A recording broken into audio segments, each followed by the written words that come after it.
जोहार के सनम को इंडिया पे कोई लखन सोरेन और अड़ी दुख सलाई बड़ा चेक पे जे लुगुबुरु चेतान रे हो नितो अड़ी मारांग आक्रमण एहो बकना पाले खान सोशल मीडिया इदी करते आपे सनम को बढ़ाया गया जे लुगुबुरु चेतान रे 1500 मेगावाट पावर प्लांट बनाव रेना कथा चलाक कना और अब सानतार जाओ खनगे सेदाय खनगे अब सेरेंग करे अब बिनती बाखण करे लुगुबुरु बु ᱧᱩᱢ अगू का लुगु बाबा लुगु आयो ठेन लेताड़ गे अब बो सेना कना नेहर कना बो गॉड जोहार कना बो तो निया सेरमा गे जनवरी 10 तारीख जहां लेका मारांग बुरु चेतान रे अटैक हुयुक कान तहन अब 10 जनवरी 2023 हिलो बो जारा लेना मारांग बुरु रे तो उनका गे गपा हा दिन हो 10 तारीख कान गया 10 सितंबर 2023 तो इन्या नो वीडियो माध्यम ते अपन बड़ा चेत पिया जहां तक गे अब सावता समाज रिन बोहा मिश्रा मिना आका पिया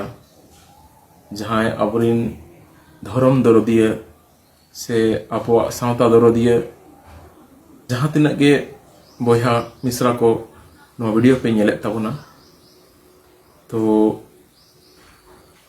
अब लुगुबुरु नितो खतरा रे मिना माइन खान नो दुपड़ू गपा दो हुआ कना सनाम होड़ सेटर तबन पे और जहां जुदी बांग हो बाबो सेटर दाड़ा कना मेनखान नोआ इदी कते नासे गुणनोक मा चिंतय मा जे चिलका दिन दिन ते